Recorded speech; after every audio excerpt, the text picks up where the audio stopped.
আজ থেকেই বন্ধ হচ্ছে অবৈধ মুঠোফোন। নতুন হ্যান্ডসেট নিবন্ধনে নানা ভোগান্তি, সময়সীমা বাড়ানোর দাবি গ্রাহকদের। দেশের বাজারে কমল স্বর্ণের দর, ভরিতে ১৫০০ টাকা কমে ২২ ক্যারেটের ৭১,৯৬৭ টাকা নির্ধারণ আজ থেকেই কার্যকর। এবং ইলিশে সয়লাব মুন্সিগঞ্জের মাওয়া আড়ত, ২২ দিনের নিষেধাজ্ঞা সামনে রেখে বেড়ে গেছে চাহিদা, সুযোগ বুঝে আগুন দাম হাঁকছেন বিক্রেতারা।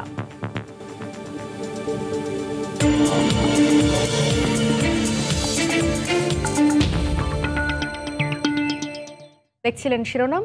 আমন্ত্রণ জানাচ্ছি দেশ ও দেশের বাইরের অর্থ বাণিজ্যের নানা খবর নিয়ে আমাদের নিয়মিত আয়োজন এ সময়ের বাণিজ্যে। আপনাদের সঙ্গে আছি আমি জান্নাতুল সাদিয়া। শুরুতেই ঢাকা বিশ্ববিদ্যালয়ের ভর্তি পরীক্ষার খবর। করোনার দীর্ঘ বিরতির পর শুরু হলো ঢাকা বিশ্ববিদ্যালয়ের ভর্তিযুদ্ধ। ক ইউনিটের পরীক্ষা হচ্ছে আজ। এবারই প্রথম বিভাগীয় ৭টি পাবলিক বিশ্ববিদ্যালয়ে বসে পরীক্ষায় অংশ নিতে পারছেন ঢাকা বিশ্ববিদ্যালয়ে ভর্তিচ্ছুরা। পরীক্ষার খবর জানাতে এই মুহূর্তে ঢাকা বিশ্ববিদ্যালয়ে আছেন রিপোর্টার শাকির আহমেদ, চট্টগ্রামে বিশ্ববিদ্যালয়ে আছেন পার্থপ্রতিম বিশ্বাস এবং ময়মনসিংহে বাংলাদেশ কৃষি বিশ্ববিদ্যালয়ে আছেন রিপোর্টার হারুনুর রশিদ। সরাসরি যাচ্ছি তাদের কাছে, প্রথমে যাচ্ছি শাকিরের কাছে। শাকির, সাদি, আপনি জানেন যে প্রায় ১ বছরেরও বেশি সময় দেরিতে কিন্তু ঢাকা বিশ্ববিদ্যালয়ের বিজ্ঞান অনুষদের ক ইউনিটের ভর্তি পরীক্ষা আজ শুরু হয়েছে। অর্থাৎ ২০২০ সালে যারা এসএসসি পাশ করেছিলেন তারা কিন্তু ইতিমধ্যে সেই তাদের দীর্ঘদিনের যে প্রতীক্ষা সেটি পেরিয়ে কিন্তু তারা ইতিমধ্যেই ক ইউনিটের ভর্তি পরীক্ষায় অংশগ্রহণের জন্য, অর্থাৎ ঢাকা বিশ্ববিদ্যালয়ে ভর্তির জন্য কিন্তু তারা সেই বিভিন্ন কেন্দ্রে পরীক্ষা দেওয়ার জন্য প্রবেশ করেছেন।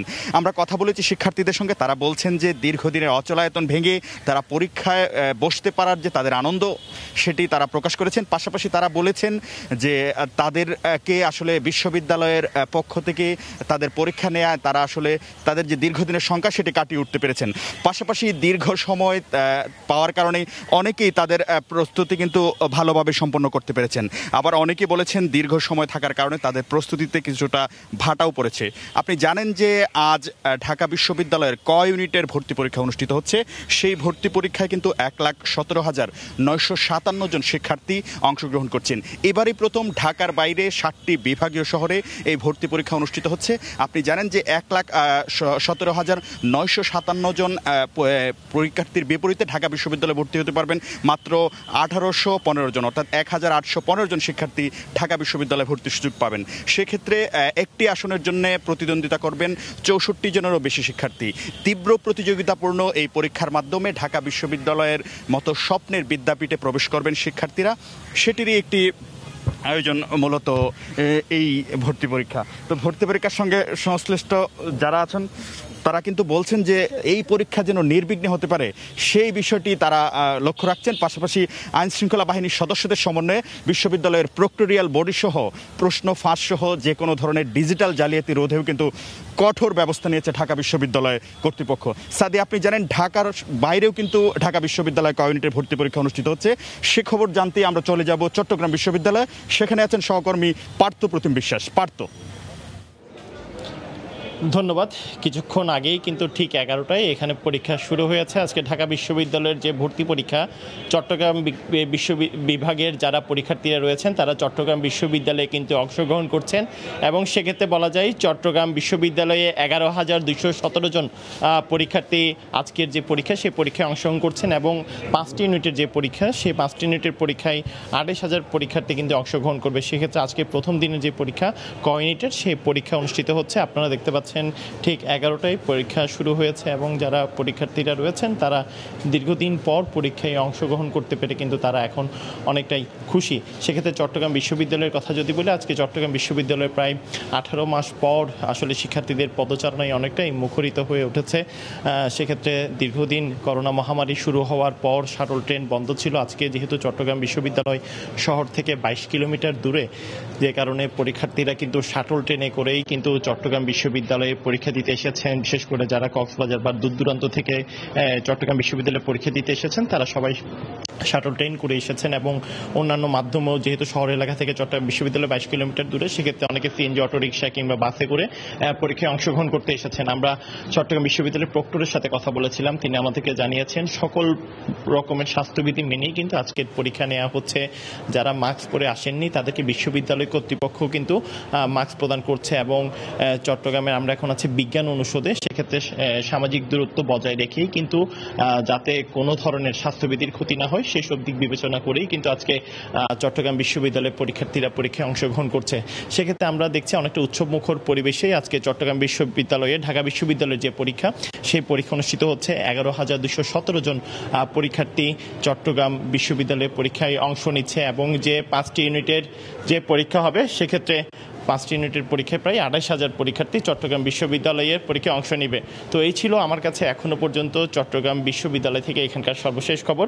আমরা যাচ্ছি ময়মনসিংহ কৃষি বিশ্ববিদ্যালয়ে, সেখানে আছেন আমাদের আরেক সহকর্মী হারুনুর রশিদ। ধন্যবাদ পার্থ। আসলে সব বিভাগীয় শহরের মতো ময়মনসিংহেও কিন্তু ঢাকা বিশ্ববিদ্যালয়ের ভর্তি পরীক্ষা অনুষ্ঠিত হচ্ছে। স্নাতক প্রথম বর্ষের শিক্ষার্থী যারা ভর্তি হতে ইচ্ছুক তারা কিন্তু এই ভর্তি পরীক্ষায় অংশগ্রহণ করেছেন এবং এটির ময়মনসিংহ বিভাগের কেন্দ্র হচ্ছে বাংলাদেশ কৃষি বিশ্ববিদ্যালয় এবং আমরা বাংলাদেশ কৃষি বিশ্ববিদ্যালয়ের যে পরীক্ষা কেন্দ্রগুলো রয়েছে সবগুলো পরীক্ষা কেন্দ্রেই কিন্তু 11টায় পরীক্ষা শুরু হয়েছে এবং শিক্ষার্থীরা পরীক্ষা দিতে শুরু করেছেন এবং তাদের সাথে যারা অভিভাবক এসেছেন তারা কিন্তু অপেক্ষা করছেন বিশ্ববিদ্যালয় ক্যাম্পাসে। আমরা একটু যদি বলি ঢাকা বিশ্ববিদ্যালয়ের আজকে কয় ইউনিটের ভর্তি পরীক্ষা অনুষ্ঠিত হচ্ছে।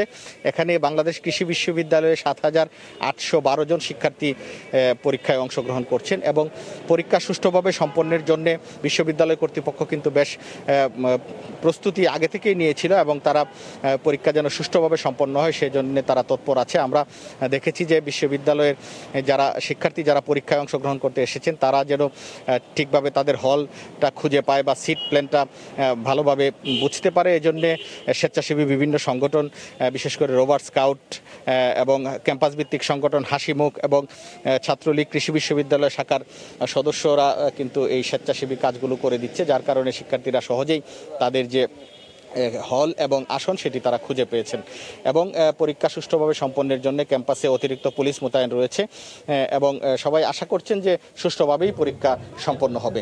তো এই ছিল আমার কাছে বাংলাদেশ কৃষি বিশ্ববিদ্যালয় থেকে ঢাকা বিশ্ববিদ্যালয়ের ভর্তি পরীক্ষার সর্বশেষ খবর। ঢাকা বিশ্ববিদ্যালয়ে ভর্তি পরীক্ষার সবশেষ খবর জানাতে ময়মনসিংহ থেকে যুক্ত ছিলেন রিপোর্টার হারুনুর রশিদ। তার আগে চট্টগ্রাম থেকে যুক্ত ছিলেন রিপোর্টার পার্থপ্রতিম বিশ্বাস এবং তারও আগে ঢাকা বিশ্ববিদ্যালয় থেকে যুক্ত ছিলেন রিপোর্টার শাকির আহমেদ। এবার চলে যাচ্ছে এসময়ের বাণিজ্যের মূল আয়োজনে। আজ থেকে বন্ধ হচ্ছে অবৈধ মুঠোফোন, তাই এখন থেকে হ্যান্ডসেট কেনার আগে গ্রাহককে যাচাই করে দেখার অনুরোধ জানিয়েছে বিটিআরসি। এদিকে সঠিক কাগজপত্র না থাকা, ফিরতি বার্তা না পাওয়া সহ হ্যান্ডসেট নিবন্ধনে নানা ভোগান্তিতে পড়ছেন গ্রাহকরা। অবস্থায় সময়সীমা বাড়ানোর দাবি জানিয়েছেন তারা। শুভ খানের রিপোর্ট।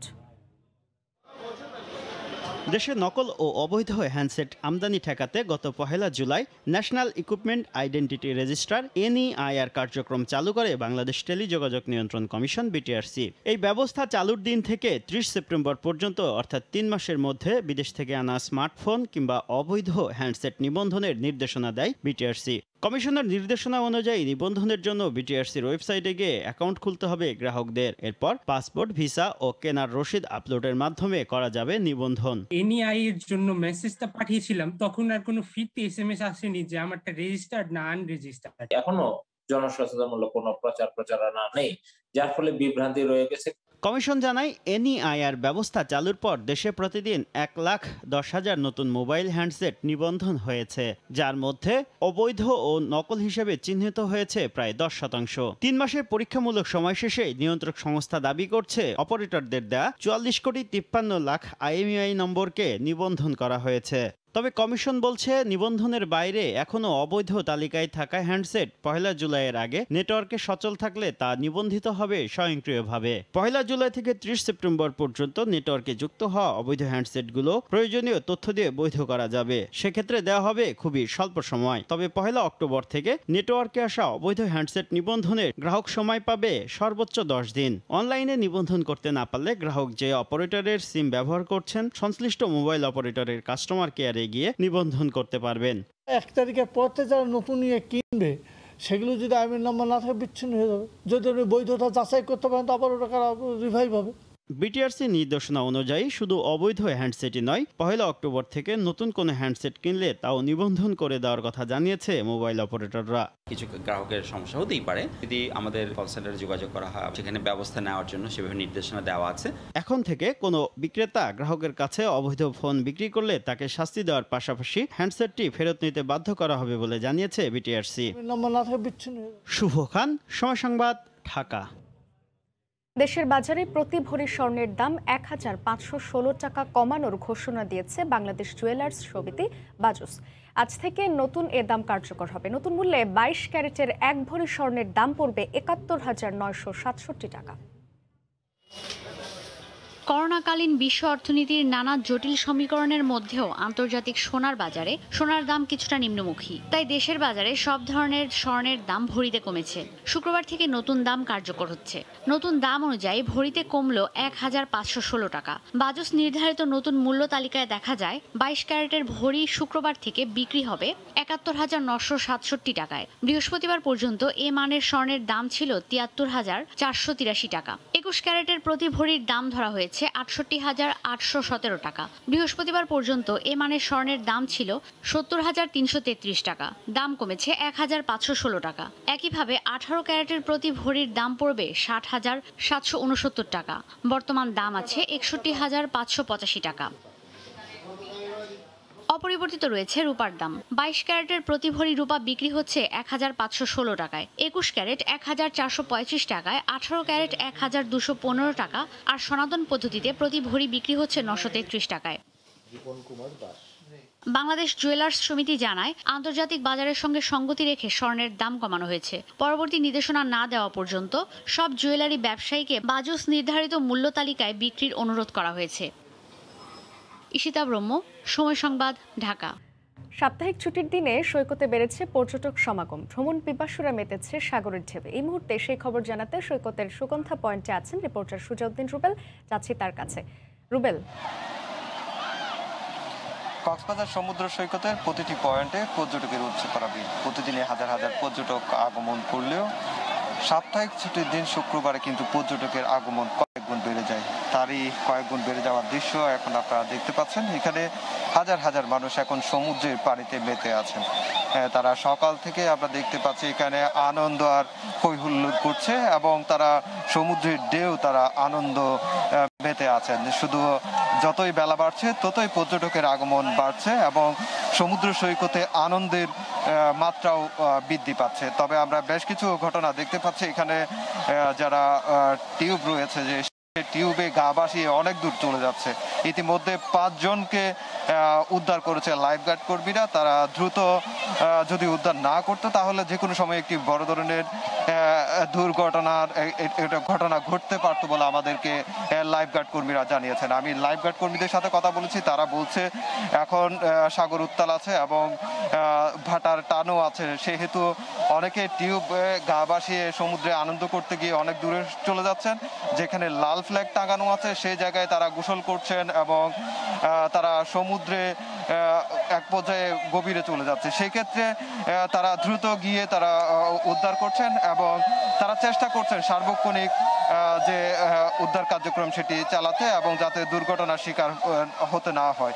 তবে এখানে যারা পর্যটকরা আসেন, পর্যটকরা আমরা তাদের সাথে কথা বলেছি, তারা যে বিষয়টি বলছে সাপ্তাহিক ছুটির দিন শুক্র এবং শনি এই 2 দিনকে কেন্দ্র করে তারা সৈকত শহর কক্সবাজারে ছুটে আসছেন এবং পরিবার পরিজন এবং প্রিয়জনকে নিয়ে তারা এখানে আনন্দে মেতে আছেন। সেহেতু তারাও বলছেন যে দীর্ঘ সময় করোনা তারা ঘুরতে পারেনি, সেহেতু সাপ্তাহিক ছুটির দিন হওয়াতে তারা সেখানে কক্সবাজারে ছুটে আসছেন এবং বিশাল সমুদ্র, সাগরের নোনা জল এবং নিজেকে সমুদ্রের জলে ভাসিয়ে তারা আনন্দ আর উন্মাদনায় মেতে আছেন বলে আমাদেরকে জানিয়েছেন। তবে সাপ্তাহিক ছুটির দিন হওয়াতে অন্যান্য দিন যে পর্যটক থাকে তার চেয়ে দ্বিগুণ কয়েক গুণ পর্যটক বাড়তি। এই বাড়তি পর্যটকের কারণে এখানকার যারা হকার ব্যবসায়ী রয়েছেন তারাও কিন্তু দারুণ খুশি। তারা যে প্রতি সপ্তাহে ভালো ব্যবসা হচ্ছে, সপ্তাহের অন্যান্য দিন তাদের 20 থেকে 30 হাজার টাকা আয় হলো, সাপ্তাহিক ছুটির দিনগুলোতে তাদের আয় 70 থেকে 80 হাজার টাকা আয় হচ্ছে। সেহেতু তারা অনেকটাই তারা খুশি বলে আমাদেরকে জানিয়েছে যে করোনার ক্ষতি সেটিও অনেকটাই কাটিয়ে উঠতে সম্ভব হচ্ছে বলে তারা বলছেন। অন্যদিকে কক্সবাজারে 450 শতাধিক হোটেল মুটেল রয়েছে। সেই হোটেল মুটেলে যেখানে করোনার কারণে নির্দেশনা দেওয়া হয়েছিল 50% রুম ভাড়া দেওয়ার জন্য, কিন্তু আমরা সেখানে দেখতে পাচ্ছি শতভাগ রুম বুকিং হয়ে যাচ্ছে। তারা কামানের হোটেলগুলোতে অনেকে রুম দিতে পারছেন না। এই ধরনের আমরা দৃশ্য দেখতে পেয়েছি। সবকিছু মিলিয়ে করোনার যে দীর্ঘ সময় যে ক্ষতি, সেই ক্ষতিটা অনেকাংশে কাটিয়ে উঠতে তারা সম্ভব হচ্ছেন বলে আমাদেরকে জানিয়েছেন। অন্যদিকে আমরা দেখেছি সমুদ্র সৈকতে যে 6টি পয়েন্ট আছে, সেই 6টি পয়েন্টে প্রতিনিয়ত মাইকিং করা হচ্ছে। এখানে ট্যুরিস্ট পুলিশের বুথ রয়েছে, সেই বুথ থেকে যাতে পর্যটকরা সচেতন হয় এবং মাস্ক ব্যবহার করে, এছাড়াও যাতে সমুদ্রে গোসল করার ক্ষেত্রে যে 10টি নির্দেশনা দেওয়া হয়েছে জেলা প্রশাসন থেকে, সেসব নির্দেশনা যাতে মেনে চলে সেই নির্দেশনার কথাও তারা মাইকিং করছে এবং তারা চেষ্টা করছেন যাতে কোনো ধরনের দুর্ঘটনা না হয়। সেহেতু ট্যুরিস্ট পুলিশও গুরুত্বপূর্ণ ভূমিকা রাখছেন বলে তারা জানিয়েছেন। তারা সার্বক্ষণিক চেষ্টা করছেন যাতে কোনো পর্যটকে যাতে দুর্ঘটনার শিকার হতে না হয়। অন্যদিকে আমরা শুধু এখানে নয়, কক্সবাজার সমুদ্র সৈকত নয়, এখানে পাথর সৈকত, ইনানি, এছাড়া মহেশখালী বিভিন্ন জায়গায় পর্যটকরা এখন ছুটে বেড়াচ্ছে। তো সাদিয়া, এই ছিল আমার কাছে কক্সবাজার সমুদ্র সৈকত থেকে সপ্তাহে ছুটির দিনে সবশেষ। কক্সবাজার সমুদ্র সৈকতের সুগন্ধা পয়েন্ট থেকে যুক্ত ছিলেন রিপোর্টার সুজাউদ্দিন রুবেল। প্রকৃতি যেন তার সবটুকু সৌন্দর্য উজাড় করে দিয়েছে বান্দরবানে। দিগন্ত জুড়ে সবুজ পাহাড় আর মেঘের লুকোচুরি যেমন রয়েছে, তেমনি চারদিকে রয়েছে অসংখ্য ঝিরি, ঝর্ণা, পাহাড়। দিন দিন দর্শনার্থীর আগ্রহ বাড়ছে দেবতাকুমের প্রতি। দুর্গম এলাকা হলেও পর্যটকদের নিরাপত্তার জন্য রয়েছে পর্যাপ্ত ব্যবস্থা। বান্দরবান থেকে এম এ জাকির হোসেনের তথ্য ও ছবিতে রিপোর্ট। সম্প্রতি ভ্রমণ পিপাসুদের কাছে জনপ্রিয় হয়ে উঠেছে বান্দরবানের দেবতাকুম। রোয়াংছড়ি উপজেলার কচ্ছপতলী ইউনিয়নে অবস্থিত অনিন্দ্য সুন্দর এ দেবতাকুম। ছুটির দিনে ঝিরি, ঝর্ণা, পাহাড় আর পাথুরে নদীপথ পাড়ি দিয়ে প্রতিদিন শত শত পর্যটক ছুটে যাচ্ছে দেবতাকুমের সৌন্দর্য দেখতে। খাড়া পাহাড়ের উঁচু খাত আর পাথরের দেয়ালগুলোতে আছে প্রকৃতির নিজস্ব শৈল্পিকতার ছাপ। সরাসরি সূর্যের আলো পৌঁছায় না বলে খুমের যত ভেতরে যাওয়া যায় ততই শীতল মনে হয়। পাথরের গায়ে বাহারি বনফুল, শান্ত জলে ঝর্ণার পানি পড়ার শব্দ আর নৌকা বেয়ে রোমাঞ্চকর যাত্রার দৃশ্য মন কেড়ে নেবে যে কোনো পর্যটকের। স্থানীয়দের মতে এটি প্রায় 50 ফুট গভীর ও প্রায় 600 ফুট দীর্ঘ। পাহাড়ি আঁকাবাঁকা পথ এবং ঝিরি পার হয়ে এই দেবতাকুমের মুখে এসে দাঁড়িয়েছি। যা শুনেছি তার চেয়ে অনেক বেশি সুন্দর, না দেখলে কাউকে বোঝানোর সুযোগ নেই। খুবই সুন্দর, আমার তো এসে খুবই ভালো লাগছে। দেবতাকুমের চোখ ধাঁধানো সৌন্দর্য উপভোগ করতে পর্যটকের আগমন দিন দিন বৃদ্ধি পাওয়ায় স্থানীয়দের অনেকের কর্মসংস্থানের সুযোগ সৃষ্টি হয়েছে। পড়াশোনার পাশাপাশি গাইডের কাজ করে অর্থ উপার্জন করছে এলাকার অনেক বেকার যুবক। এরাও মজা করতেছে, আমরাও মজা করতেছি, প্লাস আমাদের ইনকামের সোর্সটাও বেড়ে গেছে।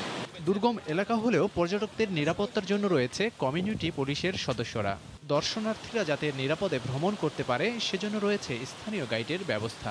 এছাড়াও রয়েছে সেনাবাহিনীর তদারকি। পর্যটকরা যেন নিরাপত্তার সাথে সেখানে ভ্রমণ করে আসতে পারেন, এই জন্য আমাদের নিয়মিত টহল সেখানে আছে। 2015 সালে এটি আবিষ্কৃত হলেও 2019 সাল থেকে পর্যটকের আনাগোনা শুরু হয়। পর্যটন মৌসুমে প্রতিদিন 480 থেকে 500 জন পর্যটক দেবতাকুমের সৌন্দর্য দেখতে আসে। তবে এখন প্রতিদিন 200 পর্যটক ভ্রমণে আসেন। Somoy Sangbad, Bandarban. Bangabandhu hi tech city, Kaliakair industrial জোনে 7টি এবং শেখ হাসিনা সফটওয়্যার প্রযুক্তি পার্কে 2টি কোম্পানিকে প্লট বরাদ্দ দিয়েছে বাংলাদেশ হাইটেক পার্ক কর্তৃপক্ষ। গতকাল রাজধানীর প্যান প্যাসিফিক সোনারগাঁও হোটেলে আনুষ্ঠানিকভাবে প্রতিষ্ঠানগুলোকে জমি হস্তান্তর বিষয়ে চুক্তি স্বাক্ষর করা হলো। চুক্তির আওতায় আগামী 40 বছরের জন্য বঙ্গবন্ধু হাইটেক সিটিতে Walton hi-tech industries limited, techno media limited, Daffodil computers limited, Celitron electro manufacturing service limited, Ulka semi private limited সহ মোট 9টি প্রতিষ্ঠান বিনিয়োগের সুযোগ পেল। চুক্তিতে বাংলাদেশ হাইটেক পার্ক কর্তৃপক্ষের পক্ষে ব্যবস্থাপনা পরিচালক ডক্টর বিকর্ণ কুমার ঘোষ ও 9টি কোম্পানির প্রধানরা চুক্তি স্বাক্ষর করেন। বাংলাদেশে আনুষ্ঠানিকভাবে বাজারজাত শুরু হলো সনি ব্রাভিয়া জে সিরিজের এলইডি টিভি। গতকাল রাজধানীর কৃষিবিদ ইনস্টিটিউটের 3D সেমিনার হলে আয়োজিত এক অনুষ্ঠানে সনি র্যাঙ্কসের নতুন মডেলের এই টিভি বাজারজাত শুরুর ঘোষণা দেওয়া হয়। অনুষ্ঠানে র্যাঙ্কস ইলেকট্রনিক্সের chairman Akhtar Hossain, vice chairman Sachimi Hossain ও ব্যবস্থাপনা পরিচালক একরাম হোসেন সহ ঊর্ধ্বতন কর্মকর্তারা উপস্থিত ছিলেন। সনি ব্রাভিয়ার নতুন সিরিজের এই টিভিগুলো পাওয়া যাবে 43 থেকে 85 ইঞ্চি পর্যন্ত। ইলিশের সয়লাভ মুন্সিগঞ্জের মাওয়া আড়ত। 4 অক্টোবর থেকে ইলিশ মাছ শিকারে 22 দিনের নিষেধাজ্ঞার সামনে রেখে বেড়ে গেছে চাহিদা। সরবরাহ বেশি হলেও সুযোগ বুঝে আগুন দাম হাঁকছেন বিক্রেতারা। আবু সাইদের তোলা ছবিতে বিস্তারিত নাসির উদ্দিন উজ্জ্বলের রিপোর্টে। ইলিশের সয়লাভ পদ্মাপাড়ের মাওয়া আড়ত। ভোর থেকেই শুরু হয় রূপালী ইলিশ বেচাকেনার ধুম। শুক্রবার সাপ্তাহিক ছুটির দিনে ইলিশ কিনতে ভিড় করেন দূর দূরান্তের পাইকার ও ক্রেতারা।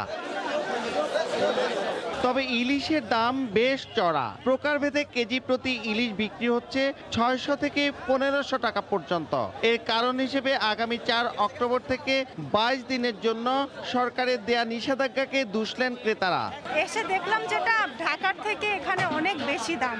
তারা একটা সুযোগ নিচ্ছে যে 4 তারিখ থেকে ইলিশ ধরা বন্ধ হয়ে যায় 22 তারিখ পর্যন্ত। এই সুযোগের পরিপ্রেক্ষিতে তারা অনেক বেশি দাম চাচ্ছে। সিলেট থেকে আসে ভাই, এখানে রেট দেখে আমরা হতাশ। এত দাম মাছ ধরা, এই জন্য মাছের দাম অনেক হাই রেট। তবে আড়তদাররা বলছেন ইলিশের চাহিদা বেশি থাকায় দাম বেড়েছে। ইলিশ মাছ মারা বন্ধ হয়ে যেতেছে, এলে সবাই মাছ কিনতেছে। 18,000 টাকা লিটার উপরে মাছ বেচলাম। তাই মাছের কাস্টমারও আছে, তারা নিয়ে রাখতেছে। গেল 1 বছরে জেলায় 2072 মেট্রিক টনেরও বেশি ইলিশ ধরা পড়েছে, যার বড় একটি অংশ ভোরের এই হাট থেকেই বাজারজাত হয়ে থাকে। মুন্সিগঞ্জের মাওয়া থেকে নাসির উদ্দিন উজ্জ্বল, সময় সংবাদ। বাড়ির নিরাপত্তা রক্ষীর দায়িত্ব পালন করবে রোবট। দেখাশোনা করবে বাড়ির বয়োজ্যেষ্ঠদের। অত্যাধুনিক প্রযুক্তির এমনই একটি ছোট্ট রোবট বাজারে আনছে অ্যামাজন। বাজারে $999 কিনতে পারবেন মানুষের কাছে সহযোগিতা করতে পারা রোবট অ্যাস্ট্রো।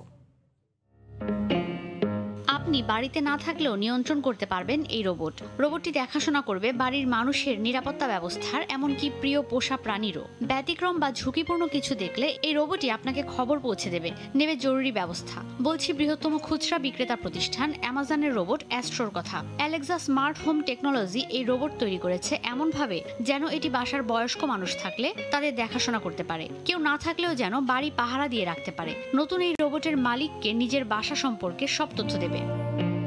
অ্যামাজন বলছে অ্যালেক্সা উইথ হুইলসের চেয়েও বেশি কার্যকর এই রোবট। নতুন কিছু বৈশিষ্ট্য অ্যাস্ট্রোর মধ্যে সংযোজন করা হয়েছে, যা অ্যাস্ট্রোকে অন্য রোবটের থেকে আলাদা করেছে। তবে এই রোবটের কিছু সীমাবদ্ধতা আছে। সব স্থানে যেতে পারবে না এই অ্যাস্ট্রো। এই রোবটে ক্যামেরা আর মাইক্রোফোন বন্ধ করে দেওয়ার জন্য ফিচার বাটন আছে। এই বাটনগুলো বন্ধ থাকলে অ্যাস্ট্রোর চলাফেরা করার ক্ষমতা থাকবে না। ছোট্ট এই রোবটের মাথার ওপরে একটি পেরিস্কোপ ক্যামেরা আছে বড় একটি ডিসপ্লে। এই রোবট ভিডিও কল রিসিভ করতে পারবে। অ্যালেক্সা অন হুইলসের সব ফিচারই আছে এই রোবটের মধ্যে। 1 সেকেন্ডে 1 মিটার যাবে এই রোবট। গৃহস্থালী কাজে আসবে এমন প্রথম রোবট এটি। এই রোবটের ডিসপ্লে 15 ইঞ্চি। এই ডিসপ্লে কখনো প্রিমো ভিডিও সহ টিভির কাজ করবে, কখনো নেটফ্লিক্স দেখা যাবে, কখনো ভিডিও কলে কথা বলা যাবে। যদি ঘরে ফ্রিজ খোলা থাকে বা ওয়াশিং মেশিনের কাজ শেষ হয়ে যায়, অ্যাস্ট্রো সেটা আপনাকে অ্যালার্মের মাধ্যমে জানাবে। প্রযুক্তি আর খুচরা বিক্রেতা এই জায়ান্ট প্রতিষ্ঠান জানায় বাড়ির বয়স্কদের সাহায্য করতে এই রোবট সবচেয়ে কাজের ভূমিকা রাখবে। এই রোবটের দাম ধরা হয়েছে $999। অ্যামাজনের একটি বড় ধরনের পদক্ষেপ এই অ্যাস্ট্রো রোবট। ঈশিতা ব্রহ্ম, সময় সংবাদ। এ সময়ের বাণিজ্যের শীর্ষ সংবাদগুলো জানিয়ে দিচ্ছি আরেকবার। আজ থেকেই বন্ধ হচ্ছে অবৈধ মুঠোফোন। নতুন হ্যান্ডসেট নিবন্ধনে নানা ভোগান্তি। সময়সীমা বাড়ানোর দাবি গ্রাহকদের। দেশের বাজারে কমল স্বর্ণের দর। ভরিতে 1500 টাকা কমে 22 ক্যারেটের ৭১,৯৬৭ টাকা নির্ধারণ আজ থেকেই কার্যকর। এই ছিল এ সময়ের বাণিজ্যের সঙ্গে থাকুন সময়ের।